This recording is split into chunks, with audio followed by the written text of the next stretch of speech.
ሰላም ጤና ይስጥልኝ እንደምን ቆያችሁ ውድ አድማጮቻችን ይህ ፋስት ስፖርት ቲዩብ ነው። በ17ኛ ሳምንት የእንግሊዝ ፕሪሚየር ሊግ ቼልሲ ከሜዳ ውጪ ወደ ሴንት ጄምስ ፓርክ ስታዲየም በማቅናት ከኒውካስትል ጋር ይፋለማል። ጨዋታውን በተመለከተ መረጃዎችን አደርሳችኋለሁ። የቼልሲው ወሳኝ ተጫዋች የሆነው ስቲቫኦ ዊሊያን ጉዳት ላይ እንደሚገኝ እየተነገረ ነው። ስለ ስቲቫኦ ዊሊያን የምነግራችሁ ነገር ይኖራል። ማንቸስተር ሲቲ አሰልጣኝ ኢንዞ ማሬስካን ውድ በሆነ ክፍያ የጋርዲዮላ ምትክ ሊያደርጋቸው እንዳሰበ እየተነገረ ነው። እንደዚሁም ስለዚህም ጉዳይ የምነግራችሁ ይኖራል። በአጠቃላይ ጨዋታውን በተመለከተ የተሰሙ አዳዲስ መረጃዎችን የማቀርብላችሁ ይሆናል። አብራችሁን ቆዩ። 17ኛ ሳምንት ላይ የሚገኘው ተወዳጁ የእንግሊዝ ፕሪሚየር ሊግ ቅዳሜና እሁድ በሚደረጉ ጨዋታዎች ቀጥሎ ይደረጋል። ቀን 9 ሰዓት እንግዲህ ቼልሲ ከሜዳ ውጪ ወደ ሴንት ጄምስ ፓርክ ስታዲየም በማቅራት ከኒውካስትል ጋር የሚያደርገው ጨዋታ በጉጉት ይጠበቃል። ይህ ጨዋታ የሚደረገው ቅዳሜ 9 ሰዓት ከ30 ላይ ይሆናል። የሁለቱ ክለቦች የእንግሊዝ ፕሪሚየር ሊግ የደረጃ ሰንጠረዥን ስንመለከት ቼልሲ 28 ነጥብ በመያዝ አራተኛ ደረጃ ላይ ተቀምጧል። በአንጻሩ ኒውካስትል ዩናይትድ 22 ነጥብ በመያዝ 12ኛ ደረጃ ላይ ይገኛል። እንግዲህ ሁለቱ ክለቦች ጠንካራ የፕሪሚየር ሊጉ ተጋጣሚ ክለቦች ናቸው። እንግዲህ ቼልሲ በአጠቃላይ 27 ጎሎችን ተቃራኒ ጎል ላይ ማስቆጠር ችሏል በዚህ ዓመት በእንግሊዝ ፕሪሚየር ሊግ። በአንጻሩ ኒውካስትል ዩናይትድ 21 ጎሎችን በተቃራኒ ክለብ ላይ ማስቆጠር ችሏል። በ16 እስካሁን ድረስ በተደረጉ የ16 ጨዋታዎች ማለት ነው። ቼልሲ 27 ጎል ማስቆጠር ችሏል። እንደዚሁም ኒውካስትል 21 ጎሎችን ማስቆጠር ችሏል። እንግዲህ እስኪ በአጠቃላይ ሁለቱ ክለቦች ያላቸውን የእርስ በርስ ግንኙነት እንመልከት። እንግዲህ በአጠቃላይ ውድድሮች 156 ጊዜ ተገናኝተዋል። ሁለቱ ክለቦች በአውሮፓ ሻምፒየንስ ሊግ ሊሆን ይችላል፣ በእንግሊዝ ፕሪሚየር ሊግ፣ በኤፍኤ ካፕ፣ በካርሊንግ ካፕ እንደዚሁም በሌሎች የወዳጅነት ጨዋታዎች ላይ ማለት ነው 156 ጊዜ ተገናኝተው ቼልሲ የማሸነፍ የበላይነት አለው። 67 ጊዜ ቼልሲ ማሸነፍ ችሏል። በአንጻሩ ኒውካስትል ዩናይትድ 51 ጊዜ ነው ቼልሲን ማሸነፍ የቻለው። በ38 ጨዋታዎች ደግሞ ጨዋታዎቻቸውን አቻ በሆነ ውጤት ማጠናቀቅ ችለዋል።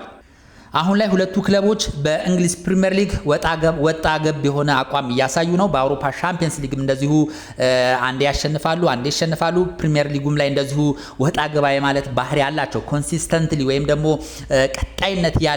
ቀጣይነት ባለው ሁኔታ ጨዋታዎችን ሲያሸንፉ አንመለከትም። እስኪ ባለፉት 6 ጨዋታዎች ከሌሎች ክለብ ጋር ያደረጉትን ውጤት እንመልከት። ምናልባትም አሁን ላይ ያላቸውን ደረጃ በቀላሉ ማወቅ እንድትችሉ በፍጥነት እስኪ እንመልከት። ቼልሲ ከአርሰናል ጋር 1-1 ተለያይቷል። ከሊድስ ዩናይትድ 3-1 ተሸንፏል። ከበርንማውዝ ጋር 0-0 ጨዋታውን አጠናቋል። በአውሮፓ ሻምፒየንስ ሊግ እንደዚሁ በአትላንታ 2-1 ተሸንፏል። ኤቨርተንን 2-0 ማሸነፍ ችሏል። ካርዲፍ ሲቲን እንደዚሁ 3-1 በሆነ ውጤት ማሸነፍ ችሏል። ይሄ የቼልሲ ያለፉት 6 ጨዋታ ውጤቶች ናቸው። በአቻ ጨዋታዎችን ጨርሷል። የተሸነፈበትም ጨዋታ አለ፣ ያሸነፈበትም ጨዋታ አለ። ትንሽ ወጣ ገባ የሆነ ውጤት አስተውለናል። እስኪ ኒውካስትልን እንመልከት። ኤቨርተንን 4-1 ማሸነፍ ችሏል። ከቶትንሃም ጋር 2-2 ጨዋታውን አጠናቋል። ከበርንሌ ጋር በርንሌን 2-1 ማሸነፍ ችሏል። በአውሮፓ ሻምፒየንስ ሊግ ከባየር ሊቨርኩሰን 2-2 በሆነ አቻ ውጤት ጨዋታውን አጠናቋል። ቼልሲ በአንጻሩ በአትላንታ 2-1 መሸነፉ የሚታወስ ነው። እንደዚሁም በሰንደርላንድ በአለፈው ሳምንት 1-0 በሆነ ውጤት ተሸንፏል። ለኒውካስትል ዩናይትድ እጅግ የሚያስቆጭ ውጤት ነበር። ምክንያቱም ሰንደርላንድ ኒውካስትል ዩናይትድ ከፍተኛ ግምት አግኝቶ ነበረ። ይህን ጨዋታ አሸንፎ ደረጃውን በእጅጉ ያሻሽላል ተብሎ ሲጠበቅ ነበር። ነገር ግን ባልተጠበቀ ሁኔታ በሰንደርላንድ 1-0 ሊሸነፍ ችሏል። እንደዚሁም በካራባው ካፕ ፍሉሃምን 2-1 በማሸነፍ ግማሽ ፍጻሜውን ተቀላቅሏል። ይሄ ያለፉት የኒውካስትል ዩናይትድ ውጤቶች ናቸው። እንግዲህ በካራባው ካፕ ቼልሲ ካርዲፍ ሲቲን 3-1 በማሸነፍ ወደ ግማሽ ፍጻሜ ተቀላቅሎ ከአርሰናል እና ከክሪስታል ፓላስ አሸናፊ ጋር የሚፋለም ይሆናል። በአንጻሩ ኒውካስትል ዩናይትድ ከማንቸስተር ሲቲ ጋር ተደልድሎ ጨዋታውን የሚያደርግ ይሆናል እና ሁለቱም ጨዋታዎችን በማሸነፍ ነው እየተገናኙ የሚገኙት። ስለዚህ ሁለቱ የሚያደርጉት ጨዋታ እጅግ ተጠባቂ ነው ብሎ መናገር ይቻላል። ቼልሲ ፉትቦል ክለብ እጅግ ከሚቸገርባቸው ስታዲየሞች ማሸነፍ ከሚቸገርባቸው ስታዲየሞች አንዱ የጄምስ ፓርክ የኒውካስትል ስታዲየም ነው። ቼልሲ እንግዲህ ባለፉት 3 ጨዋታዎች ወደ ኒውካስትል ስታዲየም አቅንቶ አንዱንም ማሸነፍ አልቻለም። በ3ቱም ጨዋታዎች መሸነፍ ችሏል ማለት ነው። ስለዚህ ያለፉትን 3 ጨዋታዎች በሴንት ጄምስ ፓርክ ስታዲየም ያደረጋቸውን 3ቱም ጨዋታዎች 3ቱንም ተሸንፏልና ቼልሲ እንግዲህ ወደዚህ ስታዲየም ቀና ብዙ ጊዜ ሲቸገር እንመለከተዋለን። በነገው ጨዋታስ ቼልሲ ምን ሊያሳየን ይችላል የሚለው ነገር የሚጠበቅ ይሆናል። በአጠቃላይ 3ቱ ጨዋታዎችን ብቻ አይደሉም። በአጠቃላይ ቼልሲ ከኒውካስትል በሚያደርግበት ጨዋታ ሲቸገር እንመለከተዋለን። ኒውካስትል ዩናይትድ ለቼልሲ እጅግ ፈታኝ የሆነ ቲም ነው ብሎ መናገር ይቻላል። ያለፉትን 3 ጨዋታዎችን እንኳን ብንመለከት ኒውካስትል ዩናይትድ የበላይነት አለው። ለምሳሌ በኦክቶበር 24 ላይ ከቼልሲ 2-1 ማሸነፍ ችሏል ኒውካስትልን። ከዛ በኋላ ግን በኦክቶበር 30 ባደረገው የፕሪሚየር ሊግ የካራባው ካፕ ጨዋታ 2-0 በሆነ ውጤት ተሸንፏል። እንደዚሁም በፕሪሚየር ሊጉ በቅርቡ ሜይ 11 2015 በኒውካስትል ዩናይትድ እንደዚሁ በድጋሚ 2-0 መሸነፍ ችሏል እና አብዛኛውን ጊዜ ቼልሲ ከኒውካስትል የሚያደርገው ጨዋታ እጅግ ፈታኝ ነው የሚሆንበት። በተለይ ደግሞ ጨዋታዎችን በጄምስ ፓርክ ስታዲየም ሲያደርግም የበለጠ ሲቸገር እንመለከታለንና በዚህ ጨዋታስ ቼልሲ ምን ያስመለክተናል የሚለው ነገር ይሄን ያለፈን ታሪኩን ቀልብሶ ሴንት ጄምስ ፓርክ ላይ ውጤት ይዞ ይወጣል ወይስ እንደተለመደው ነጥብ ሊጥል ይችላል የሚለው ነገር የሚጠበቅ ይሆናል። እስኪ አሁን ደግሞ ጨዋታውን በተመለከተ ወደ ተሰሙ ዜናዎች እንለፍ። ካይሴዶን እናስቀድም። እንግዲህ የቼልሲው ወሳኝ የመሃል ክፍል ተጫዋች የሆነው ሞሰስ ካይሴዶ በቀይ ካርድ ምክንያት 3 ጨዋታዎችን ለቼልሲ እንዳልተሰለፈ ይታወቃል። ከአርሰናል ጋር በነበረው ወሳኝ ጨዋታ ላይ በቀይ ካርድ ተመልክቶ እንግዲህ ስትሬት ቀይ ካርድ ያየ በመሆኑ 3 ተከታታይ ጨዋታዎችን ማድረግ አልቻለም ነበረ። በዚህም ምክንያት እንግዲህ ለቼልሲ ግልጋሎት አልሰጠም ነበር። አሁን ግን እንግዲህ 3ቱ ጨዋታዎች ያመለጡት በመሆኑ በዚህ ወሳኝ ጨዋታ ለቼልሲ በቋሚነት ይሰለፋል ተብሎ ይጠበቃል። ሞሰስ ካይሴዶ በሌለባቸው የቼልሲ ጨዋታዎች ላይ ቼልሲ በእጅጉ ሲቸገር ተመልክተናል። ለምሳሌ በሊድስ ዩናይትድ 3-1 ነበር የተሸነፈው። በዚህ ጨዋታ ላይ እንግዲህ ሞሰስ ካይሴዶ ጨዋታው ላይ አልተሰለፈም ነበር። እንደዚሁም ከበርንማውዝ ጋር 0-0 በሆነ ውጤት ጨዋታውን አጠናቋል። በዚህም ጨዋታ እንደዚሁ ካይሴዶ አልተሰለፈም ነበር። ኤቨርተንን ብቻ ነው እንግዲህ ያለ ካይሴዶ ማሸነፍ የቻለው። ኤቨርተንን እንግዲህ 2-0 ባሸነፈበት ጨዋታም እንደዚሁ ካይሴዶ አልነበረም። ነገር ግን በፓልመር ምክንያት ምስጋና ለፓልመር ይግባና ቼልሲ ይሄን ጨዋታ አሸንፎ ሊወጣ ይችላል። እንግዲህ ያለፉትን 3 ተከታታይ ጨዋታዎችን ካይሴዶ አልነበረም። አሁን ግን 3 ጨዋታዎችን እንግዲህ ቅጣቱን ጨርሶ ቼልሲ ከኒውካስትል ጋር በሚያደርገው ጨዋታ በቋሚነት ይሰለፋል ተብሎ ይጠበቃል። እንግዲህ የካይሴዶ መመለስ ለቼልሲ ደጋፊዎች እጅግ አስደሳች ነው ብሎ መናገር ይቻላል። ምክንያቱም ሞሰስ ካይሴዶ የቼልሲ ሞተር ነው፣ የመሃል ክፍል ሞተር ነው። የቼልሲን ባላንስ የሚያስጠብቅ እጅግ ቁልፍ ተጫዋች ነውና በዚህ ጨዋታ ላይ የካይሴዶ መመለስ እጅግ ደስ የሚያሰኝ ነው ብሎ ማውራት ይቻላል። ሌላው የስቲቫኦን ጉዳይ እንመልከት። እንግዲህ የቼልሲው አሁን ላይ ወጣት ተጫዋች የሆነው ስቲቫኦ ዊሊያን መጠነኛ የጡንቻ ጉዳት እንዳጋጠመው ነው አሰልጣኝ ኢንዞ ማሬስካ የተናገሩት። በተለይ ከካርዲፍ ሲቲ ጋር በተደረገው የካራባው ካፕ ጨዋታ ላይ ይህ ተጫዋች አልተካተተም ነበር። አሰልጣኝ ኢንዞ ማሬስካም እንግዲህ ተጠይቀው መጠነኛ የጡንቻ ጉዳት አጋጥሞታል ወይም ደግሞ መጠነኛ ህመም ላይ ይገኛል። ስለዚህ በቀጣይ ጨዋታዎችም ሊሰለፍ የሚችልበት እድል እንደሌለ ነው የተናገሩት። ስለዚህ ስቲቫኦ ዊሊያን ቼልሲ እንግዲህ ከኒውካስትል ጋር በሚያደርገው ጨዋታ ላይ ይሰለፋል ተብሎ አይጠበቅም። በደንብ ማገገም ስላለበት ይህ ጨዋታ ያመልጠውና በቀጣይ ሳምንት እንግዲህ ቼልሲ ከአስቶን ቪላ ጋር በሚያደርገው ወሳኝ ጨዋታ ላይ በዛ ጨዋታ ላይ የመሰለፍ እድል እንዳለው ነው የተነገረው። ነገር ግን ከኒውካስትል በሚያደርገው ጨዋታ ላይ ሊሰለፍ እንደማይችል እየተነገረ ይገኛል።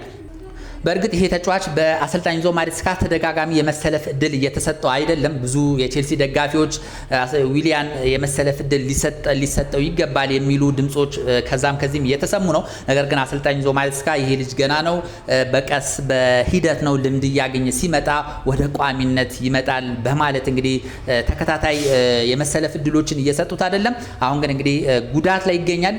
አሰልጣኝ ኢንዞ ማሬስካ አለማሰለፍ ፈልገው ሳይሆን መጠነኛ ጉዳት ስላጋ አጋጥሞ ነው የተሰለፈ ያልሆነው ብሏል። ቼልሲ እንግዲህ ከካርዲፍ ሲቲ ጋር በነበረው ጨዋታ ላይ ከቡድን ውስጥ አልተካተተም። ከኒውካስትል ዩናይትድ በሚደረገውም ጨዋታ እንግዲህ የመሰለፉ ነገር አጠራጣሪ ነው ማለት ነው። ሌላው ኮል ፓልመርን እንመልከት። እንግዲህ ኮል ፓልመር ከረጅም ጊዜ ጉዳት በኋላ ተመልሶ ከኤቨርተን ጋር በተደረገው ጨዋታ ድንቅ ጎል በማስቆጠር እንግዲህ ቼልሲ ጨዋታውን 2-0 እንዲያሸንፍ ማድረግ የቻለ እጅግ ወሳኝ የቼልሲ ተጫዋች ነው። ቼልሲ እንግዲህ ከካርዲፍ ሲቲ ጋር በነበረው የካራባው ካፕ ጨዋታ ላይ እንደዚሁ አልተሰለፈም ነበረ። ምክንያቱም ከጉዳቱ በደንብ እንዲያገግም በሚል እንግዲህ ረፍት እየተሰጠው ይገኛል። ነገር ግን አሁን ቼልሲ ከኒውካስትል በሚያደርገው ጨዋታ ላይ ወደ ቋሚነት ይመለሳል ተብሎ ይጠበቃል። ምናልባትም ከ60 እና ከ70 ደቂቃ በኋላ ሊቀየር የሚችልበት እድል አለ። አሁን ላይ እንግዲህ ኮል ፓልመር በደንብ ያገግም በሚል ምክንያት እንግዲህ በየቀኑ የሕክምና ክትትል እየተደረገለት ይገኛል። ራሱም ለቢቢሲ እንደተናገረው አሁን ላይ በምርጥ አቋሚ ላይ ይገኛለው ብዬ አላስብም። ከዚህ በኋላ ብዙ መሻሻሎች ማድረግ ይጠበቅብኛል፣ ወደ ሙሉ ብቃት አልተመለስኩም ሲል ነው እንግዲህ ራሱ ኮል ፓልመር የመሰከረው። በዚህ ምክንያት እንግዲህ አሰልጣኝ ኢንዞ ማሬስካ ሙሉ 90 ደቂቃ ያሰልፉታል ተብሎ አይጠበቅም። ነገር ግን እስከ 70-80ኛ ደቂቃ ድረስ እንግዲህ ለዚህ ተጫዋች እድል ይሰጡታል ተብሎ ይጠበቃል። ስለዚህ ኮል ፓልመር ከኒውካስትል ለሚደረገው ጨዋታ ዝግጁ ነው ብሎ መናገር ይቻላል። ሌላው እንግዲህ ሊያም ዴላፕ የለም፣ ለአንድ ወር ያህል ከሜዳ እንደሚርቅ ነው ባጋጠመው የትከሻ ጉዳት ምክንያት እንግዲህ አሁን ላይ ጉዳት ላይ ይገኛል። በቀጣዮቹ 2-3 ጨዋታዎችም ቼልሲ የዴላፕን ግልጋሎት አያገኝም። ሌላው ዳሪዮ ሶጎ ነው፣ እንደዚሁ ለረጅም ጊዜ ጉዳት ላይ ይገኛል። ኮልዊል እንደዚሁ ጉዳት ላይ ነው። ላቪያም የተወሰኑ ሳምንታት ጨዋታዎች ያመልጡታል። ነገር ግን ከ2 ሳምንት በኋላ ወደ ሜዳ ይመለሳል ተብሎ ይጠበቃል። ሌሎች ግን ሁሉም የቼልሲ ተጫዋቾች ለጨዋታው ዝግጁ ናቸው ብሎ መናገር ይቻላል። ኢንዞ ፈርናንዴዝ እና ካይሴዶ የሚጣመሩበት እድል ይኖራል። እንደዚሁም የተከላካይ ክፍሉ እንደዚሁ ፎፋናና ቻሎባ የሁለቱ ጥምረት ይጠበቃል። አሁን ላይ ሁለቱ የቼልሲ የተከላካይ ተጫዋቾች አስደናቂ ብቃት ላይ ይገኛሉ። በጣም በተደራጀ ሁኔታ በመከላከል በመናበብ ቼልሲ ሲታማበት የነበረው የተከላካይ ክፍል አሁን ግን በመጠኑ ቢሆን እየተሻሻለ ነው ብሎ መናገር ይቻላል። ሁለቱ እንግዲህ በዚህ ጨዋታ ላይ ይጣመራሉ ተብሎ እንደዚሁም የቼልሲን የተከላካይ ክፍል በሚገባ ይመራሉ ተብሎ ይጠበቃል። ጀምስ ለጨዋታው ዝግጁ ነው። ኩኩሪያ፣ ጉስቶ፣ ፔድሮ ኔቶ፣ ጋርናቾ፣ ጆ ፔድሮ እነዚህ ሁሉ የቼልሲ ወሳኝ ተጫዋቾች ምንም ጉዳት የለባቸውም። ለዚህ ጨዋታ እንግዲህ ዝግጁ ናቸው ተብሎ ይጠበቃል። በቋሚነትም ቼልሲ እነዚህን ተጫዋቾች ይዞ ወደ ሜዳ ይገባል። ሌላው እንግዲህ ይህ ጨዋታ እንግዲህ በ9 ሰዓት በእኛ ሰዓት አቆጣጠር ቅዳሜ 9 ሰዓት ተኩል ይደረጋል። ቼልሲና ኒውካስትል የሚያደርጉት ጨዋታ የፕሪሚየር ሊጉ የመጀመሪያ ጨዋታ ነው። ከዛ በኋላ ቅዳሜና እሁድ እንግዲህ በርካታ ጨዋታዎች ቀጥለው ይደረጋሉ ማለት ነው። እስኪ ሌላው የኢንዞ ማሬስካን ጉዳይ እንመልከት። እንግዲህ ዛሬ በተሰማ ዜና ማንቸስተር ሲቲ አሰልጣኝ ኢንዞ ማሬስካን የጋርዲዮላ ምትክ ሊያደርጋቸው እንዳሰበ ነው የተነገረ የሚገኘው። እንግዲህ አሰልጣኝ ኢንዞ ማሬስካ ከዚህ በፊት የጋርዲዮላ ምክትል አሰልጣኝ ሆነው እንደሰሩ ይታወቃል። ከጋርዲዮላ ጋር በጥምረት ማንቸስተር ሲቲን ሲያሰለጥኑ ነበረ። ከዛ በኋላ ነው እንግዲህ ወደ ሌስተር ሲቲ ሄደው ከዛ በኋላ ቼልሲ እንደዚሁ ወደ ስታንፎርድ ብሪጅ ሊያመጣቸው ችሏል። አሁን ግን የማንቸስተር ሲቲው አሰልጣኝ ፔፕ ጋርዲዮላ ከሚቀጥለው ዓመት በኋላ ማንቸስተር ሲቲን እንደሚለቅ እየተገለጸ ይገኛል። ለዚሁም እንግዲህ ማንቸስተር ሲቲ ምትኮችን እያፈላለገ ነው። በቀዳሚነት እንግዲህ ታርጌት አድርጎ እየተንቀሳቀሰ የሚገኘው አሰልጣኝ ኢንዞ ማሬስካን ለማስፈረም እንደሆነ ነው እየተገለጸ የሚገኘው። በአሁን ላይ አሁን ሰዓት ላይ ጋርዲዮላ ቁጥር 1 ተተኪ ተደርገው እየተወሰዱ የሚገኙት አሰልጣኝ ኢንዞ ማሬስካ ናቸው። እንግዲህ ከፍተኛ ጥቅም በማቅረብ ምናልባትም በአሰልጣኞች ታሪክ ከፍተኛውን ደሞዝ በመክፈል ወደ ኢቲሃድ ሊወስዳቸው እንዳሰበ እየተገለጸ ይገኛል። አሰልጣኝ ኢንዞ ማሬስካ በዚህ ጉዳይ ያሉት ነገር የለም። ቼልሲ ፉትቦል ክለብ የሰጠው ምንም ነገር የለም።